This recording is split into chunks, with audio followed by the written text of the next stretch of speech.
Zanzi, welcome back to African Farming. Farmer Jeremia Mathebula uses precision farming to get the most out of his land and to put the most right back into the soil for the next season.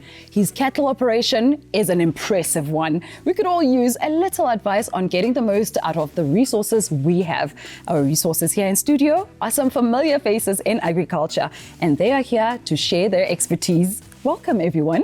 Thank you. Joining me, we have Mutsvairo from John Deere. Hello, Lindiwe. It's good to be on the show. Good to have you with us. Praveen Dwarika from Lemang. Good to be here. Thanks very much. Lovely outfit, by the way. Oh, well, thank you so much. Keneilwe Nailana from Standard Bank. Hi, Lindy. Hi, Keneilwe. And we are joined remotely by Francois van der Vyver from Voermol. Thank you, Lindy. Praveen, throughout this series, we've spoken about the importance of having strong relationships with agribusinesses. Now, on a practical level, what value does it add to the farmer's operation? Yeah, agribusiness play a pivotal role in aggregating products and services to make them available to farmers. At AFGRI, we specialize in making sure that farmer has access to a one-stop facility when it comes to all of the agri requirements, from input services and products right up to technical support, technical services, agronomy services, etc. But in general, agribusinesses always function to the farmer as a go-to person for whatever their requirements are, from mechanization, from seed to chemical to fertilizer, and as well as from a fuel supply point of view. Because of their strategic locations in farming areas, that's their speciality, making sure that the farmer can get there, get whatever he requires, and get back to his farming operations as soon as possible. What other industry bodies are there and what do they offer?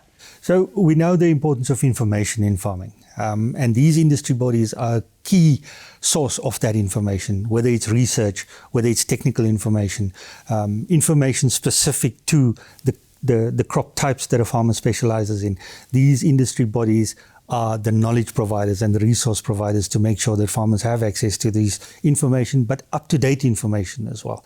And they do play a hugely supportive role to our farmers. There's always information that's Absolutely. available. Francois van der Vyver from Voermol, let's speak to you from KZN. Now, Jeremia started small and progressed to a commercial farmer. He started with 10 cows and has increased his farm to hundreds of hectares planted and hundreds of Simbras. Francois, what are the biggest challenges from a nutritional point of view for small farmers to step up to become commercial farmers? Yes, Lindiwe. It's often difficult for a small-scale farmer to step up to become a sustainable commercial farmer. And Jeremiah did this really well. He knew when to ask for help and he knew when to ask for support. So he learned from others. Another thing that Jeremiah did really well is he planned ahead. So he started looking at his grazing and his crops, and he made sure that he had enough of his material available for his animals so that they have enough nutrients each and every single day of their lives. And we refer to this as a fodder flow program. So a fodder flow program really goes about the nutrient requirements of the animals and meeting it every single day. Okay, so we can split the cow's annual cycle into 4 distinct phases. The first phase of this would be the calving season. This is the period when she has the highest nutrient requirements and her body condition will be decreasing. The second phase is the reconception phase. In this period, our aim is really just to get her to reconceive within 90 days after calving so that she produces a calf per year. The third phase is the dry period or the mid-pregnancy period, also referred to as the dry period. In this period, we're using her low nutrient requirements to actually recover her body condition score back to a 3.5 point. And then the last phase is the late pregnancy stage. This is the stage where she's preparing then for the next calving season so that we get a calf per year. Thank you, Francois. With growth comes risks. Keneilwe, let's talk about risk mitigation. What type of risks are there in a farming operation? Risk is inherent in agriculture because of unpredictable weather that can result in droughts and floods, and we have pests and diseases, and then economic and political developments. So when we talk about risk, we talk about production risk. That can be a loss of production or not being able to achieve your ideal yield because of some natural elements. Then there's also price or market risk. that is when the farmer is not certain. There's uncertainty on price. So you're not sure that you're going to attract the price that you want for your business to be viable. And there's also economic and political risk.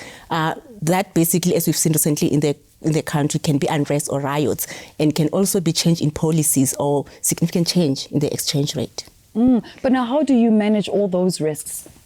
Managing risk is very important because it's important for your survival of the business. You have to build resilience for your business so that it can survive the setbacks. So how do you do that? It's important to start with diversification, whether it's different crops or you add a livestock enterprise to your crop enterprise. And for your price risk, make sure that you hedge. That will protect you against losses should the price move against you. Then there are also some financial products that you can use, like crop insurance, to make sure that you are protected against natural disasters. So always speak to your banker or financial advisor and make sure that you have the right tools to mitigate your risk. There are many pillars in a farming operation, and they are all related to ensure success. Admire, let's talk about mechanization. It's important within a farming operation. Now, earlier we did also talk about forming bonds with agribusiness. Now, what is the importance of a farmer forming a relationship with a dealership, and what is the role of a dealership? The relationship between the dealer and the farmer is very important. The role of our dealer is much bigger than just selling equipment, providing service, as well as selling parts. If you're looking at the broader picture, the dealer has got qualified technicians as well as sales personnel that are available to provide advice, to provide support, and to ensure that the machines are utilized to the capacity. As well, if you think about it, it's a lifetime partner and it's an investment where you continuously get solutions, advice from the dealer. They enable you to reduce your downtime of the machines as well as keeping your uptime. And lastly, it's accessible to the agribusiness that has been mentioned before. Now, what advice do you have for farmers looking to increase their fleet? Well, increasing their fleet, it's a process. It's a process that needs to be done gradually. You don't just have to have a large fleet at one time. You need to be able to understand your farming operations. You need to be able to understand what are your objectives, what are your challenges that you're facing, to be able to ensure you get the right equipment, the right solution. And lastly, you need to be able to ensure that you don't overspend when you're getting that equipment.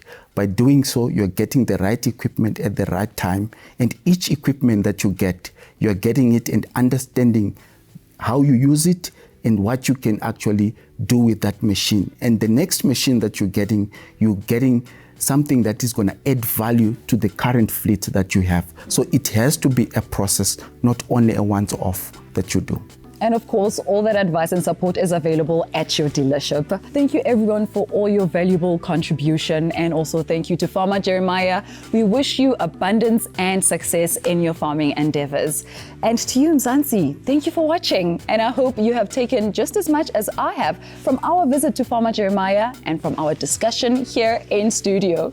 And don't forget, Mzansi, that you can engage with us on our social media platforms via #AfricanFarming, and you can visit our website, africanfarming.com. And Mzansi, do remember, we farm better together.